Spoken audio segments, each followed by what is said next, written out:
नमस्कार. आजच्या व्हिडिओमध्ये मी सगळ्यांचं स्वागत करत आहे. सगळ्यात आधी सगळ्यांना जन्माष्टमीच्या खूप खूप शुभेच्छा. जन्माष्टमी निमित्त आज आपण बनवणार आहोत सुंठवडा. तर तो कसा करायचा हे आपण आता पाहूया. तर सुंठवडा करण्यासाठी सगळ्यात आधी मी तुम्हाला इन्ग्रेडियंट्स दाखवते मी काय काय घेतले ते. तर मी इथं डिंक घेतलेला आहे, थोडासाच घेतलेला आहे. त्यानंतर आपण इथं अक्रोड घेतलेले, बदाम आहे, काजू आहे, पिस्ते आहेत. आता हे सगळं आपल्याला तुपामध्ये तळून घ्यायचं आहे. तर आता मी इथे एका कढईमध्ये 1 चमचा तूप घालून घेते.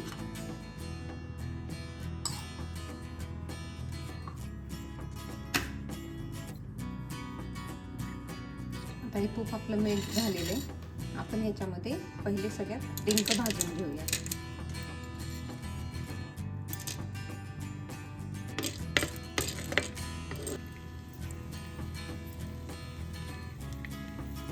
डिंक तुपामध्ये तळून घेतला ना की तो असा छान फुलतो आणि मग मस्त क्रिस्पी होतो तो.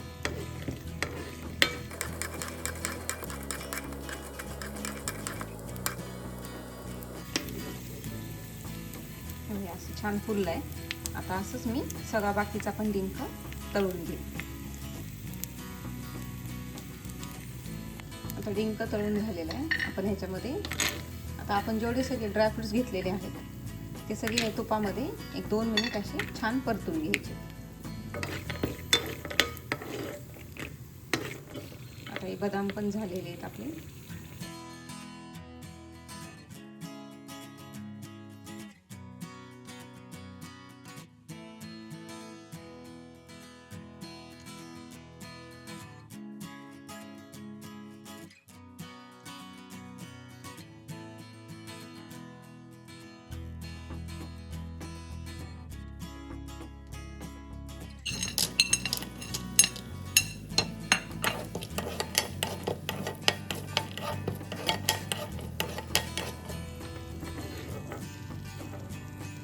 हे पिस्ते पण आपले झाले.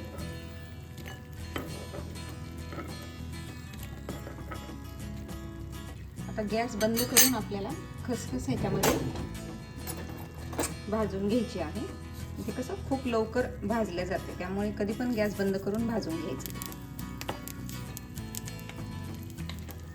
इथे मी 1 चमचा घेतलेली आहे.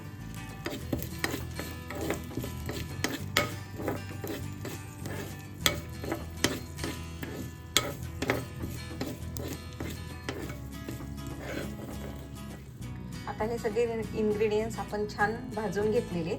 आता याला थोडंसं थंड होऊ द्यायचं आणि मग याला आपण मिक्सरमध्ये याची छान बारीक पूड करून घेऊया. आता हे छान आपण मिक्सरमध्ये बारीक करून घेतलेले.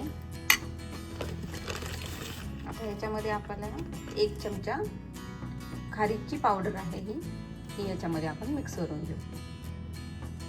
तुमच्याकडे खारीक पावडर नसेल तर मग खारीक तसंच तुपामध्ये भाजून घ्यायचं आणि ते फक्त मिक्स केलं तरी पण चालतंय. मिक्सरमध्ये वाटून घेऊ.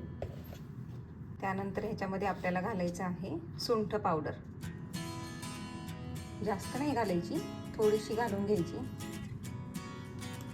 तरी मी इथे एक अर्ध्याच्या वर घेतलेला आहे चमचा. आता याला आपण छान मिक्स करून घेऊयात. आता हे एकदम छान आपण सगळं व्यवस्थित मिक्स करून घेतलेलं आहे. आता याच्यात आपल्याला वरनं फक्त थोडंसं केसर घालून घेऊया. हे पण ऑप्शनल आहे. तर आता हे आपलं तयार झालेलं आहे. याला आपण एका वाटीमध्ये छान काढून घेऊया.